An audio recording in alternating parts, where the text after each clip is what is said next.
Have you ever wondered what happens when the lines between love and lies blur beyond recognition? What does a man do when he thinks he's finally grabbed the life of luxury he's always craved? He takes his beautiful young mistress to a secluded, multi-million-dollar mountain villa to celebrate his triumph. But he makes one fatal mistake. He doesn't realize the quiet, pregnant wife he left at home, the woman he dismissed as simple and unambitious, is the one who holds the keys to his gilded cage. He thought the villa was his playground for the weekend. He's about to find out it's her empire, and he just trespassed. Stay tuned for a story of betrayal, so deep, and revenge so complete it will leave you breathless. The scent of roasting chicken and rosemary usually filled their modest Chicago brownstone with a sense of warmth, a feeling Clara Beaumont cherished. It was the aroma of stability, of a life built on simple, shared joys. At 7 months pregnant, these small comforts were her anchor in a sea of physical and emotional change. She hummed softly, placing a hand on the gentle swell of her belly, where her son was restlessly kicking as she waited for her husband, Liam Sterling, to come home. Liam entered not with a kiss, but with the sigh of a man carrying the weight of the world, a sound Clara had come to know intimately. He loosened his Brioni tie, the one she'd saved for months to buy him for their 2nd anniversary, and tossed his leather briefcase onto a chair with a thud that seemed to echo his perpetual discontent. "Tough day?" Clara asked, her voice soft. "The usual," he mumbled, running a hand through his perfectly coiffed hair. Henderson closed the Kensington deal, got himself a 7-figure commission and a corner office. He's taking his wife to Monaco to celebrate. Monaco. He said the word as if it tasted like ash in his mouth. Liam was a senior analyst at a prestigious investment firm, Sterling & Fitch, but his ambition far outstripped his position. He was handsome, charming, and possessed a relentless hunger for more. It was a quality Clara had once mistaken for drive, but now in the quiet moments of their life together, it felt more like a corrosive acid eating away at their happiness. He saw their comfortable life not as a blessing, but as a beautifully decorated prison cell. "That's wonderful for him," Clara said, trying to steer the conversation to a happier place. "But we have our own celebration. I made your favorite roast chicken with lemon and herbs." He glanced at the table, his eyes sweeping over the carefully set plates and flickering candles. A flicker of something, was it? Pity contempt crossed his face before he masked it with a tired smile. "Looks great, honey." "Really?" Dinner was a study in contrasts. Clara spoke animatedly about her day volunteering at the City Literacy Foundation, her face glowing as she described helping a young girl finally read a full chapter book. Liam stared past her, his gaze distant, his fork pushing vegetables around his plate. He was physically present, but his mind was elsewhere, likely in a penthouse apartment overlooking Central Park or on the deck of a yacht in the Mediterranean. "I was looking at cribs today," Clara ventured, hoping to draw him in. "There's a beautiful oak one from Restoration Hardware, baby and child, I fell in love with." Liam's focus snapped back to her. "Restoration Hardware, Clara. Do you have any idea how much that costs? We have a baby on the way. We need to be practical. I saw a perfectly good one at Pottery Barn Kids for half the price."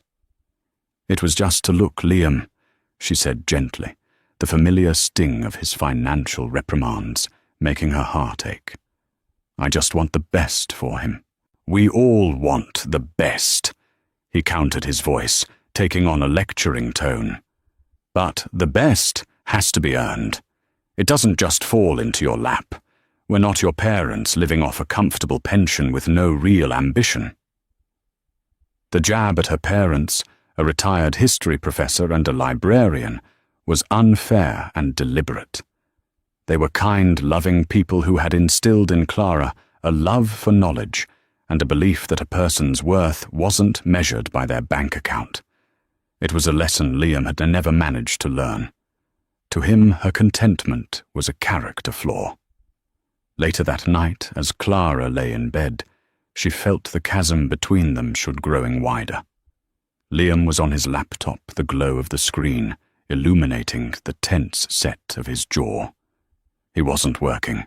He was scrolling through the website of a bespoke tailor, a watch forum discussing the merits of a Patek Philippe versus an Audemars Piguet, and a real estate site showcasing sprawling mountain estates.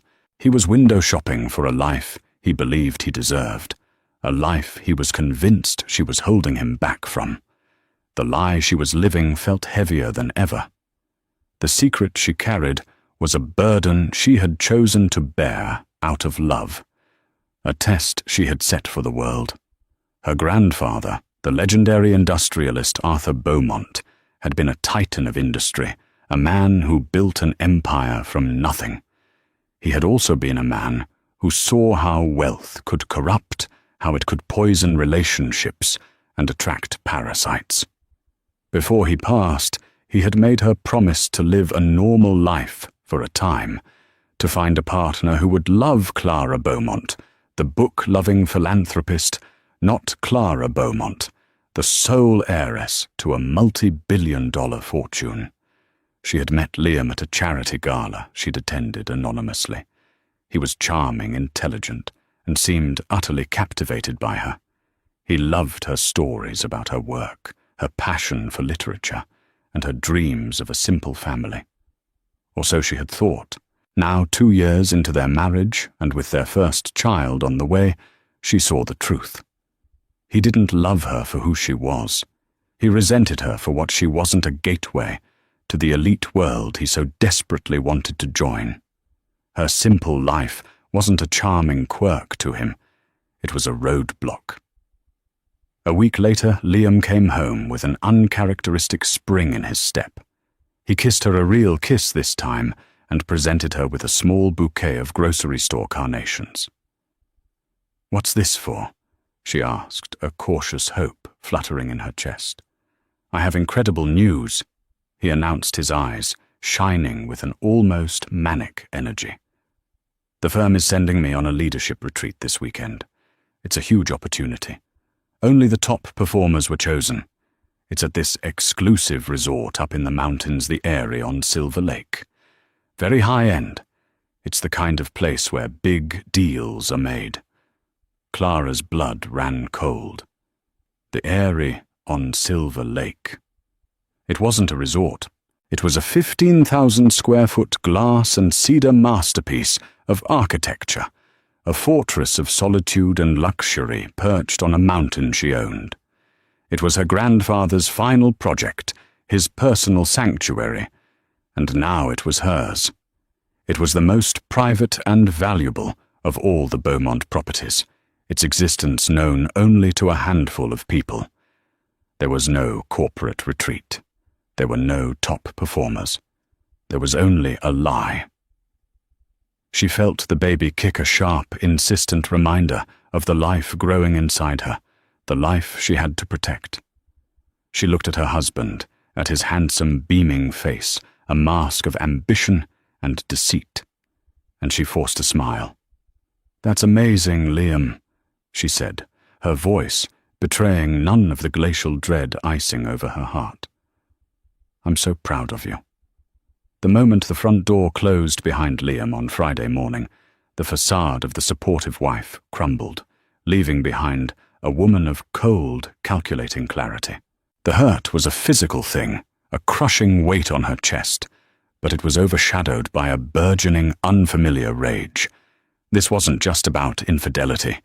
This was a violation of a sacred space, a desecration of her family's legacy for a tawdry affair. Liam had packed his finest suit, a new bottle of expensive cologne, and a pair of Italian leather shoes he'd hidden in the back of his closet. He hadn't packed his laptop or any work binders. He had packed for a weekend of seduction, not a corporate seminar. The lie was as transparent as the floor-to-ceiling windows of her mountain home. Clara moved with a purpose she hadn't felt in years. She bypassed their shared laptop and went to her personal tablet, a device Liam dismissed as her little toy for reading books. With a few taps, she accessed the Beaumont Holdings mainframe, a secure network that managed the vast and intricate empire her grandfather had built. Her identity confirmed through a multi-layered biometric scan granted her access to everything from stock portfolios and international real estate holdings to the security feeds of every property she owned. Her fingers flew across the screen. First, she checked the recent charges on the joint credit card Liam used for his business expenses. He was usually meticulous, but in his excitement, he had grown sloppy. There it was, a $3,000 charge from 2 days prior at La Perla, the luxury lingerie boutique. Another charge for an exorbitant dinner for two at Alinea, a restaurant he'd always claimed was pretentiously overpriced. The timeline was damning. He had been wining, dining, and clothing his mistress in preparation for their weekend getaway. Her next search was more personal.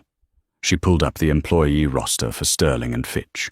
She scrolled through the faces, a grim parade of ambitious young men and women. Then she saw her, Jessica Vance, a junior marketing associate, young, beautiful, in a sharp, predatory way, with a biography that mentioned her love of skiing, sailing, and the finer things in life. A quick encrypted cross-reference of personnel files showed Jessica had also requested Friday and Monday off for personal reasons. The pieces clicked into place with sickening precision. The final step was the hardest. With a deep breath, Clara navigated to the live security network for the Eyrie on Silver Lake. Her grandfather had installed the system himself. It was discreet, state-of-the-art, and accessible only by her and one other person, her longtime family attorney and estate manager, Mr. Abernathy. She tapped the icon, and a dozen camera angles populated the screen. Exterior shots showed the pristine, snow-dusted landscape, the heated infinity pool steaming gently in the crisp mountain air. Then she selected the interior feed for the great room. The image that resolved on her screen sent a tremor through her body. There, standing in the middle of her grandfather's living room, was Liam.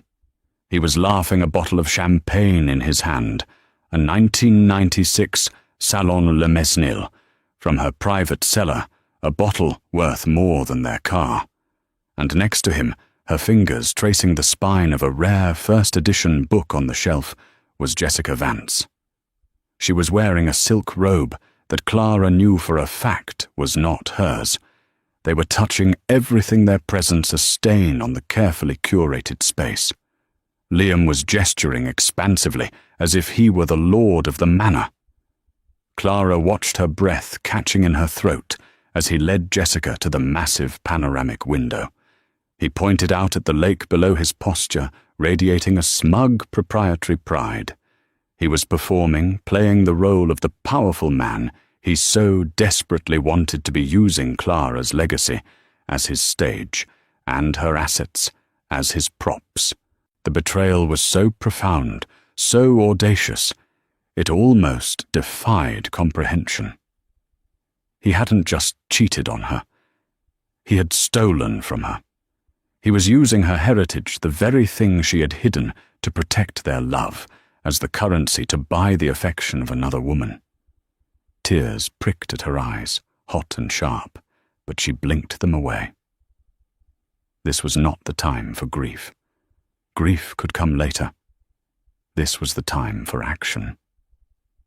She took a screenshot of the security feed, the image of Liam and Jessica toasting with her priceless champagne, and saved it to a secure file.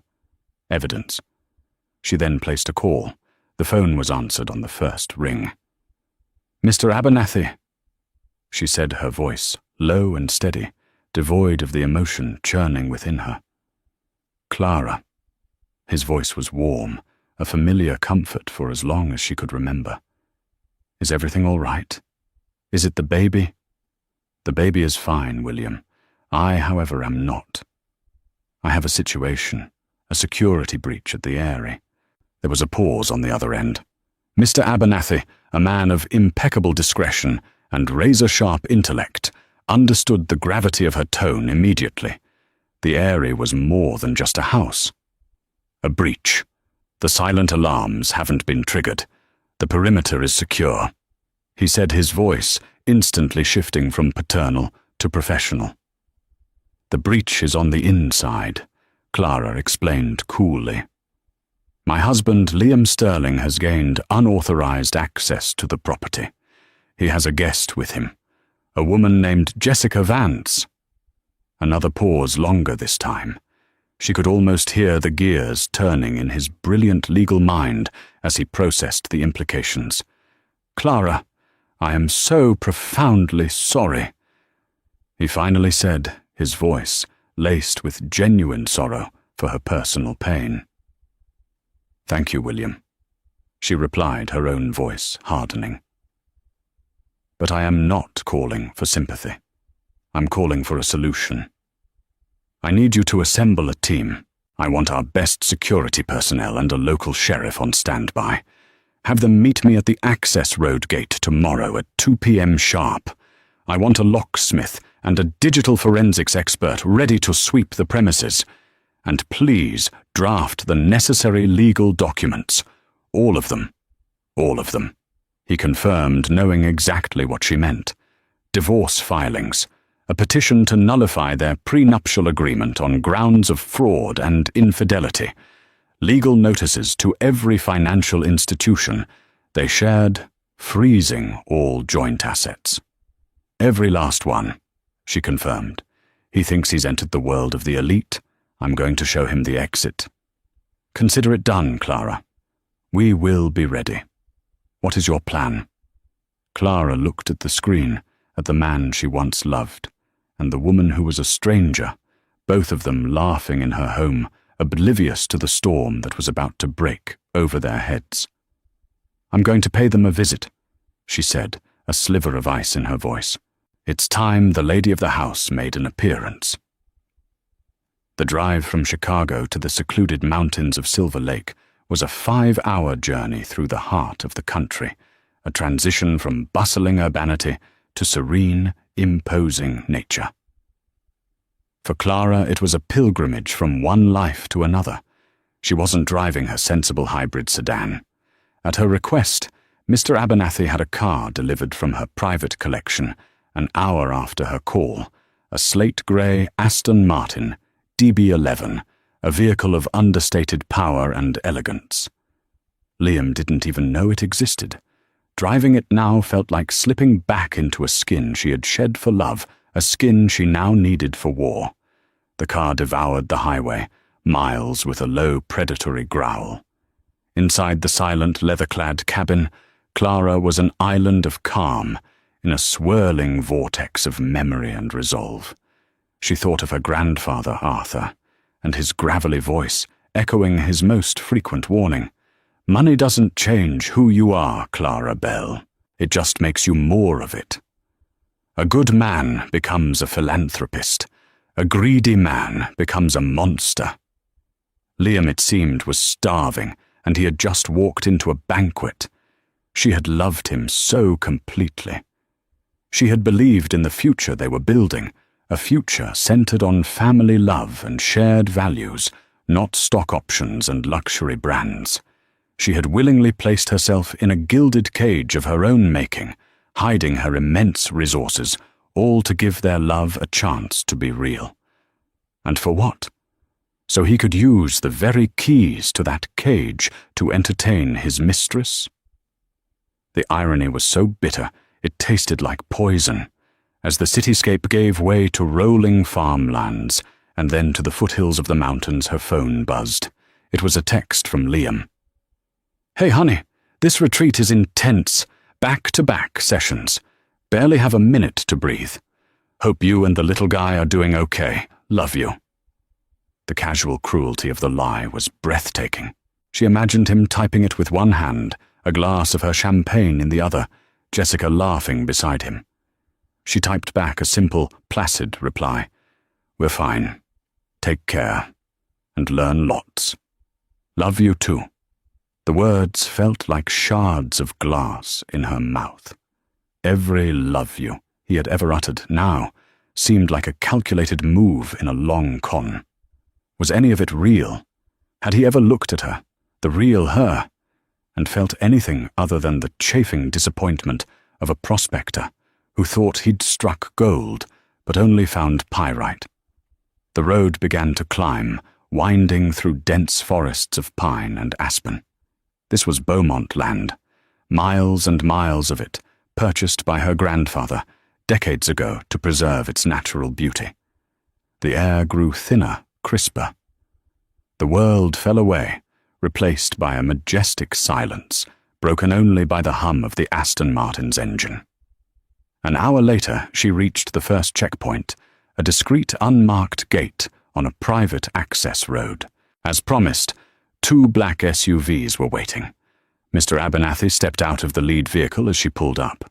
He was a tall, impeccably dressed man in his late 60s, his silver hair neatly combed, and his expression a perfect blend of professional composure and personal concern. "Clara," he said, opening her car door. "Are you sure about this? I can handle it. You don't need to put yourself through this." "I need to do this myself, William," she said, her voice firm as she stepped out of the car. Her pregnancy was prominent now, and she placed a protective hand on her belly. "I need to see his face. I need him to understand." He nodded, his eyes filled with a sad understanding. "Very well. The sheriff is with my security chief in the second vehicle. They are under instructions to act only on your direct command. We have a communications jammer active. No one on the property can make or receive calls until we deactivate it. We are in complete control." "Excellent. Let's go," she said. The small convoy proceeded up the winding 3-mile-long driveway. The area was designed for ultimate privacy and security. As they rounded the final turn, the house came into view, and even now its beauty took her breath away. It wasn't a gaudy mansion, but a work of art built of natural stone cedar and vast panes of glass that seemed to merge the structure with the mountainside itself. It was a place of peace, of quiet contemplation, a place Liam and his guest had turned into a cheap motel. They parked out of sight of the main windows. Mr. Abernathy handed her a small, elegant keycard. "This will override the lock Liam used," he said softly. "The house is yours again." Clara took the card. Its cool metallic weight felt like a scepter in her hand. The security team, 2 large, stone-faced men in dark suits, flanked Mr. Abernathy, while the sheriff remained by the vehicles, a silent official presence. "Wait here," Clara instructed them, her voice barely a whisper. "Give me 5 minutes alone with them. Then you can come in." Mr. Abernathy hesitated. Clara is that wise. She looked at him, and for the first time, he saw the full, unyielding force of Arthur Beaumont's will in her eyes. "He is the father of my child, William.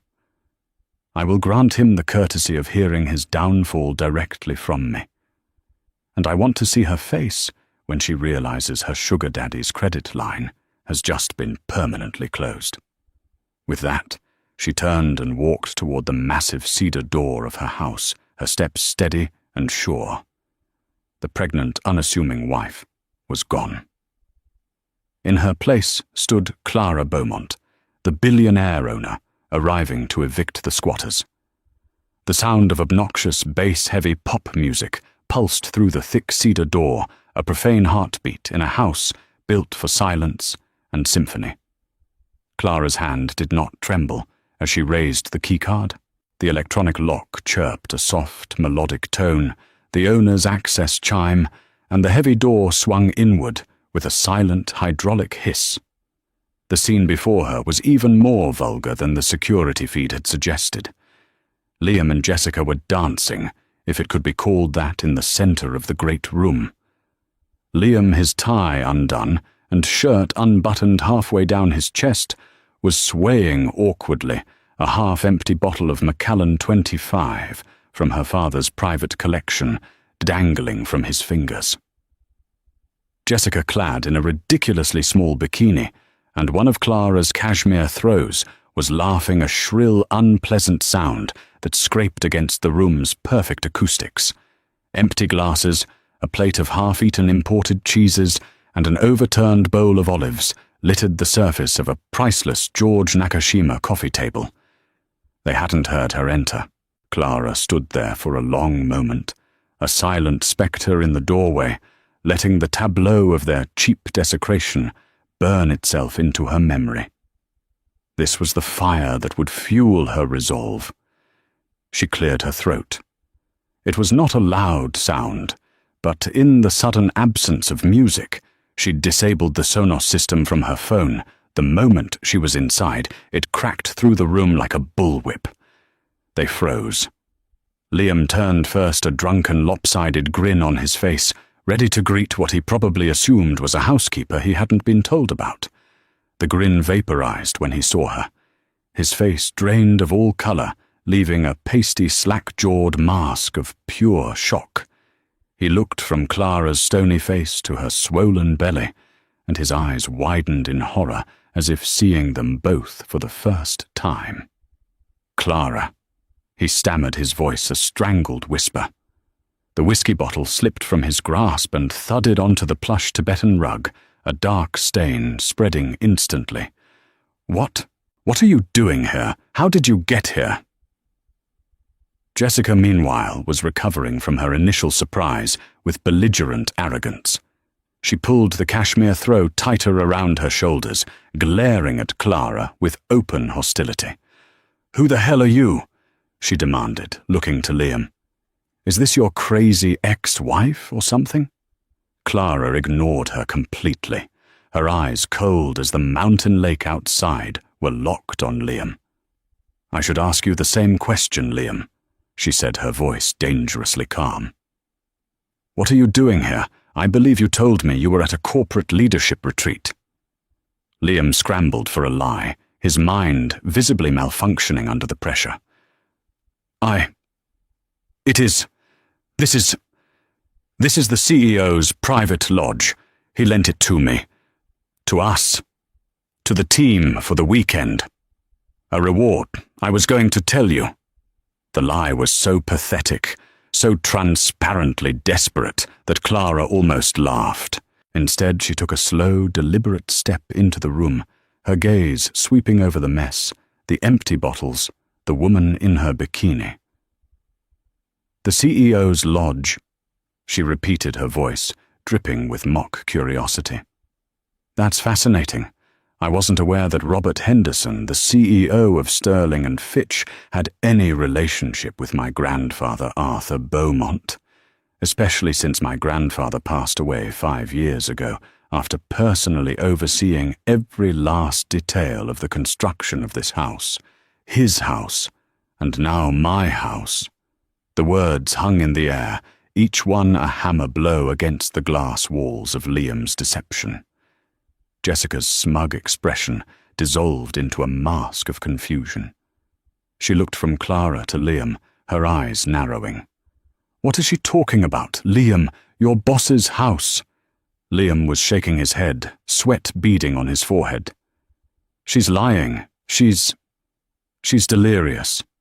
The pregnancy."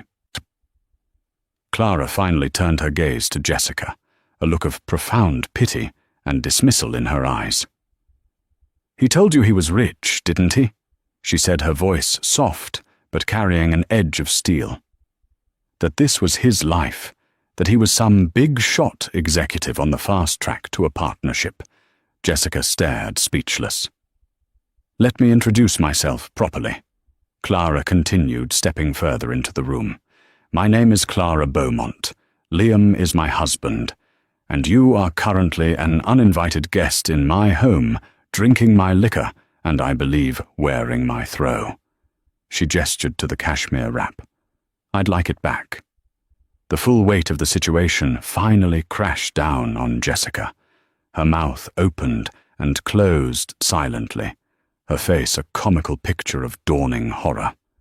She looked at Liam, who was now staring at Clara with a look of utter despair, the look of a man watching his entire world being consumed by a tidal wave.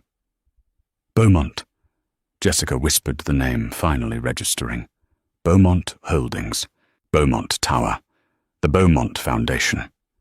It was a name synonymous with old money and immense power in Chicago. No. No way. I'm afraid so, Clara said coolly. At that precise moment, as if summoned by a stage director, the front door opened again. Mr. Abernathy stepped inside, followed by his two imposing security guards. Their presence filled the room instantly, transforming it from a party into a crime scene. Liam Sterling. Mr. Abernathy said, his voice resonating with legal authority. My name is William Abernathy. I am legal counsel for the Beaumont estate and for Mrs. Clara Beaumont Sterling. You are hereby given notice to vacate these premises immediately. Liam just stared, his mind completely broken. William Abernathy, he mumbled, recognizing the name from the top of the city's most powerful lawyer rankings. And you, Miss Vance. Mr. Abernathy continued, turning his icy gaze on Jessica. You are trespassing. I would advise you to gather your belongings and leave before my client decides to press charges. Jessica, galvanized by fear, scrambled to collect her purse and phone from the couch. She didn't even look at Liam. Her dream of a wealthy benefactor had just exploded in the most humiliating way possible. She scurried past the security guards and out the door without a backward glance, the cashmere throw left in a heap on the floor. Now it was just Clara and Liam, with the silent, watchful presence of her team. The silence stretched thick with ruin. Why? Liam finally choked out, his voice cracking. Why would you hide this from me, all this? He gestured wildly at the room, at the view, at the impossible luxury surrounding them. This was my dream, and you had it all along. You let me struggle. You let me feel like a failure. The sheer, unadulterated narcissism of his question was the final blow to whatever lingering affection Clara might have had. Your dream, she said, her voice rising for the first time, laced with a fury that was cold and absolute. Your dream was to have things. My dream was to have a partner, a husband who loved me, Clara, not a balance sheet. I didn't want a man who was only with me for what I could buy him. I wanted a man who would build a life with me, a real life. I gave you that chance. I gave you all of me. She took a step closer, her eyes blazing. And you, what did you do? The moment you thought you had a taste of this life, you used it to betray me. You brought another woman into our lives, into my home, while I am carrying your son. You accuse me of letting you struggle, you pathetic, greedy little man. You have no idea what a real struggle is. But you're about to find out. She turned to Mr. Abernathy. William, escort Mr. Sterling from the property. He is not to take anything with him but the clothes on his back. His access to our home in the city is to be revoked, and all joint accounts have been frozen effective immediately. He will be served with divorce papers by Monday morning. Liam's face crumpled. The arrogant confidence was gone, replaced by the raw, primal terror of a man who has just lost everything. Clara, no, please. I love you. It was a mistake. A stupid, meaningless mistake. Don't do this. Think about the baby. Oh, I am, Clara said, her voice dropping back to an icy whisper as she placed a hand on her belly.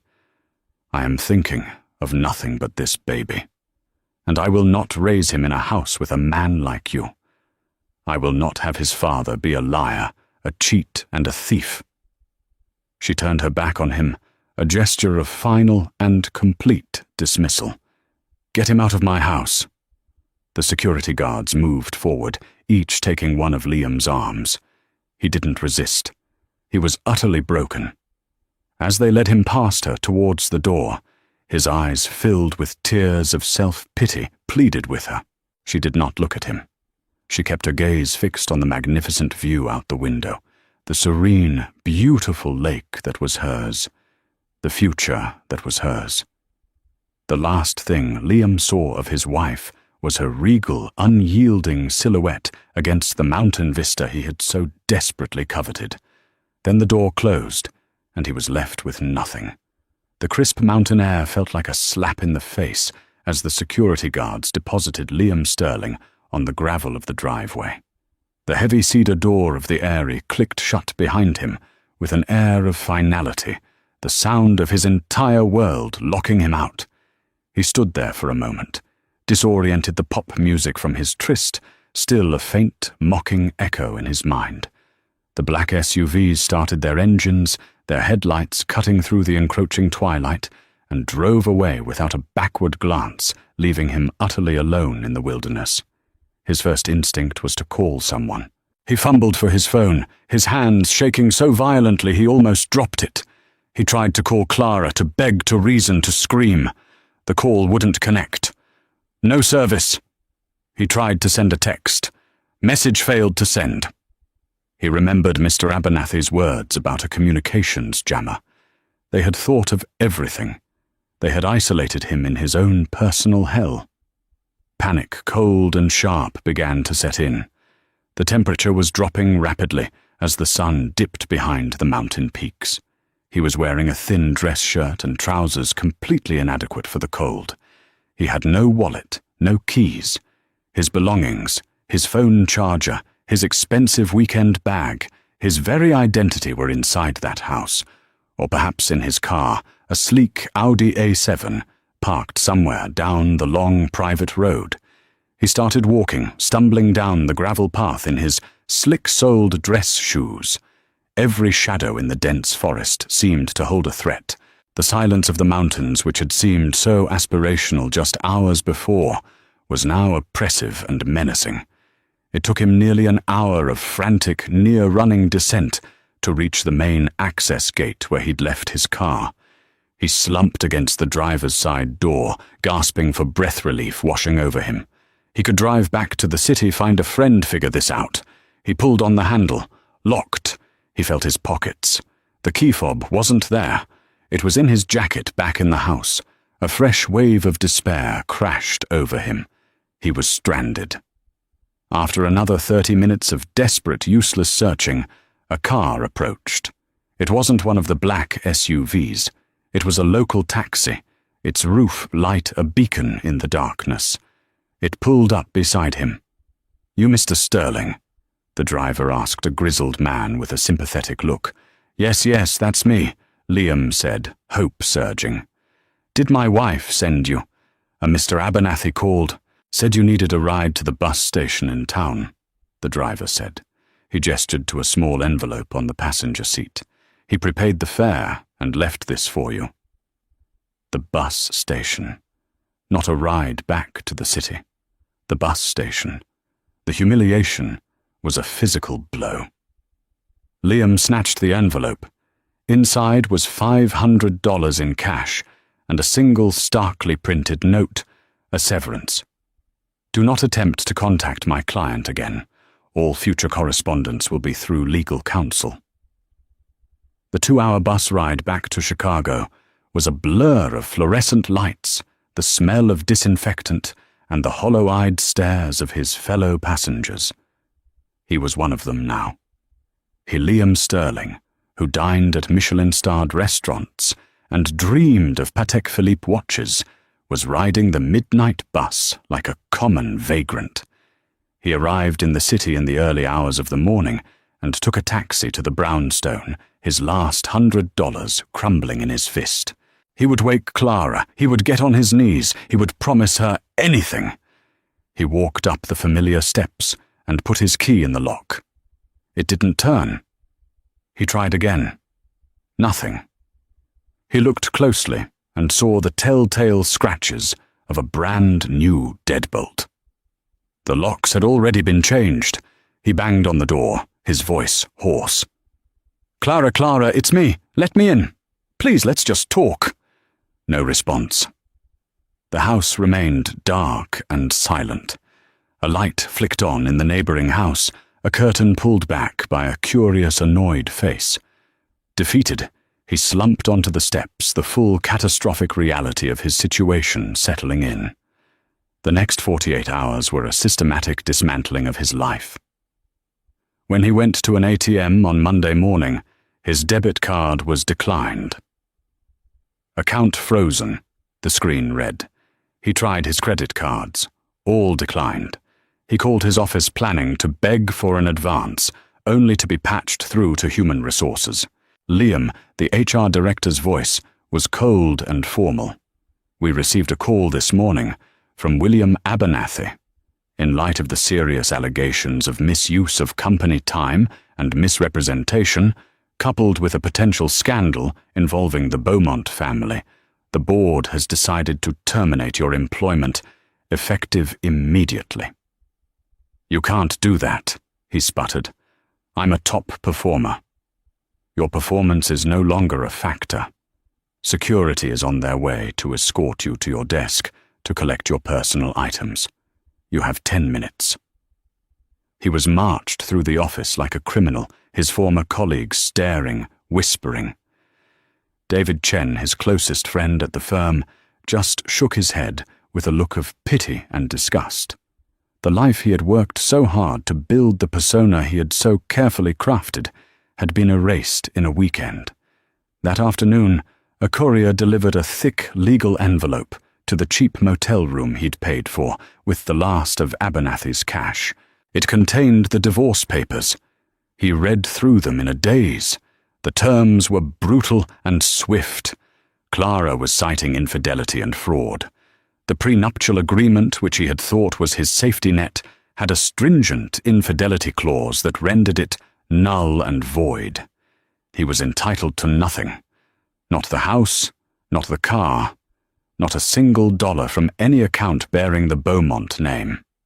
The papers also included a restraining order forbidding him from coming within 500 feet of Clara, her residence, or her place of work. A separate page detailed his potential criminal liability for trespassing and grand larceny for the items he had consumed and used at the Eyrie, including the vintage whiskey and champagne valued at over $20,000.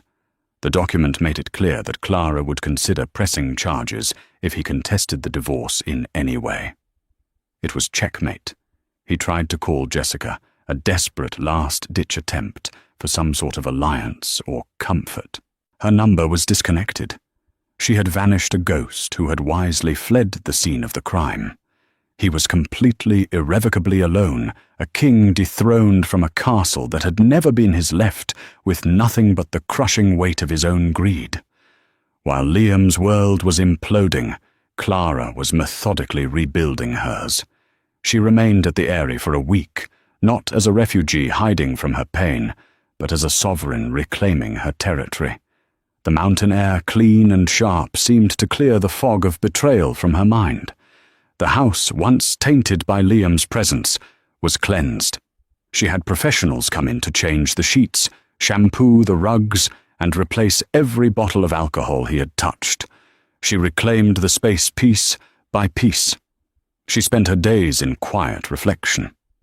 She walked the wooded trails her grandfather had carved, swam in the heated pool under a vast, starry sky, and sat for hours in the library, surrounded by the books that had been her truest friends.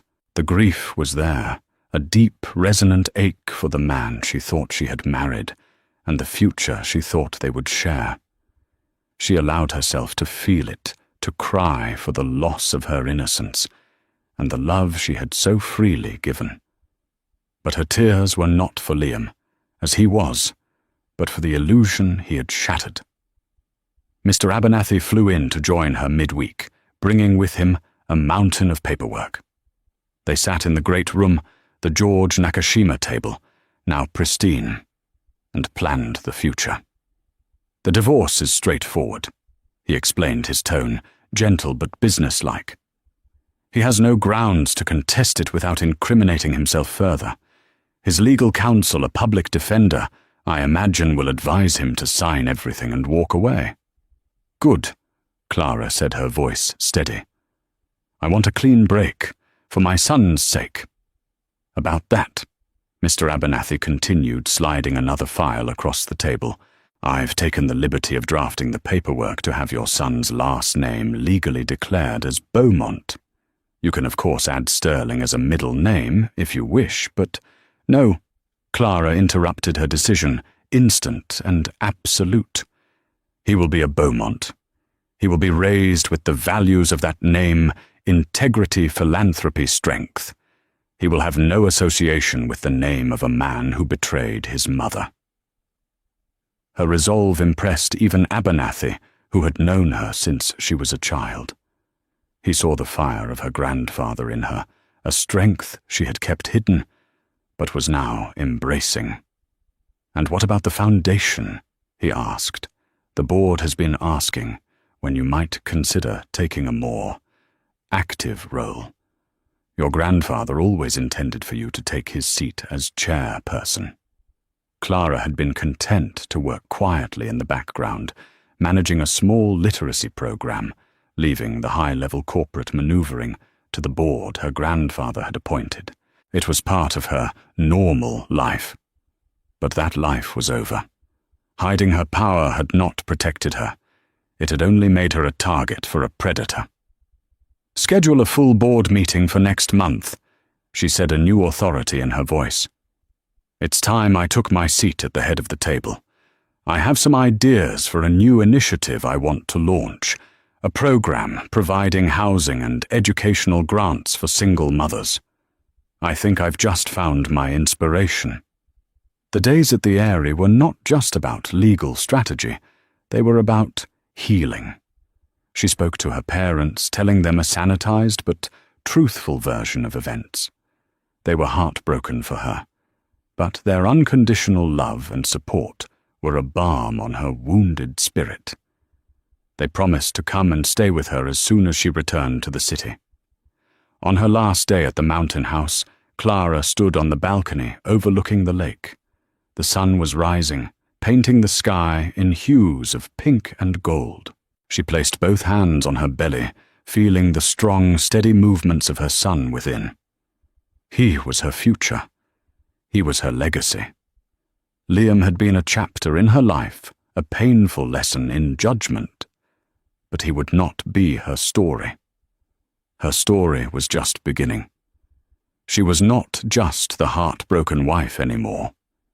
She was Clara Beaumont, the chairperson of the Beaumont Foundation, a mother-to-be and the master of her own vast fortune and destiny. She had retreated to the mountains as a victim of deceit, but she would descend as a queen, returning to her throne. 6 months later, the city of Chicago buzzed with news of the Beaumont Foundation's latest and most ambitious project, the Phoenix Initiative. The program, personally spearheaded by the Foundation's new and surprisingly dynamic chairperson, Clara Beaumont, was dedicated to empowering single mothers by providing them with secure housing, childcare, and scholarships for higher education and vocational training. Clara, now in the final weeks of her pregnancy, was a force of nature. She was on the cover of Forbes magazine, not as an heiress, but as a visionary philanthropist changing lives. The media portrayed her as a symbol of grace and strength, a woman using her immense resources to lift others up. No one knew the deeply personal furnace in which that strength had been forged. She had moved out of the brownstone, leaving its painful memories behind. Her new home was a magnificent penthouse apartment atop Beaumont Tower, a place of light and sweeping city views.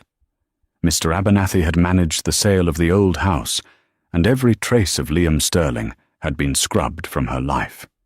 The divorce had been finalized quietly and swiftly. Liam had signed the papers without a fight, disappearing into obscurity. One crisp autumn afternoon, Liam Sterling stood on a bustling street corner, a flimsy reflective vest over his tattered coat. His job was directing traffic around a construction site, a soul-crushing minimum-wage existence. His once handsome face was gaunt, his eyes hollowed out by months of sleeping in shelters and cheap motels. His designer suits were long gone sold for food. His charm had curdled into a bitter resentment that radiated from him like a foul odor. He looked up and his heart stopped. On the massive digital billboard across the street, a news report was playing. It was her, Clara. She was standing at a podium, radiant and powerful, announcing a record-breaking fundraising haul for the Phoenix Initiative. She looked more beautiful than he had ever seen her, her pregnancy only adding to her aura of serene confidence. The camera zoomed in on her face as she smiled, a genuine luminous smile he realized he hadn't seen in years. A co-worker nudged him. "Hey Sterling, stop gawking and spin the sign you're holding up traffic." Liam turned away from the billboard. The image of his ex-wife's triumph burned into his retinas. He was invisible to her, a ghost from a past she had decisively conquered. He had craved a view from the top, and in a way he had gotten it. He was at the very bottom, looking up at the woman he had thrown away, watching her soar in a stratosphere he could never hope to reach. Miles above him, in her penthouse apartment, Clara stood in a newly finished nursery. The room was painted in soft shades of cream and blue, with a mural of a gentle mountain landscape on one wall, a subtle homage to the eyrie where her new life had begun. The beautiful oak crib from Restoration Hardware she had once dreamed of was assembled in the corner, waiting. She looked out the vast window at the city sprawling below her, a kingdom of glass and steel. She felt a gentle kick from within, and smiled, placing a hand on her belly. She was no longer afraid of her wealth or her power. She had learned that they were not a liability to be hidden, but a tool to be wielded, a legacy to be honored. She had wanted a man to build a life with, but she had discovered she was more than capable of building an empire on her own. Her son would be born into love, strength, and integrity. He would be born a Beaumont. And as the city lights began to twinkle to life, Clara knew with absolute certainty that this was not an ending. This was the dawn. That was the story of Clara Beaumont, a woman who had her world turned upside down by the ultimate betrayal, only to find the unshakable strength that was inside her all along. It's a powerful reminder that sometimes the most devastating moments in our lives are the ones that force us to become the person we were always meant to be. Liam Sterling's greed led him to a gilded cage, but he failed to realize that Clara held the only key. What would you have done in Clara's position? Would you have sought revenge, or would you have focused on building a new, better future? We'd love to hear your thoughts in the comments below. If this story of deception, empowerment, and ultimate justice resonated with you, please give this video a like and share it with someone who loves a story of a true queen taking back her throne. And don't forget to subscribe to our channel and hit the notification bell so you won't miss our next real-life drama.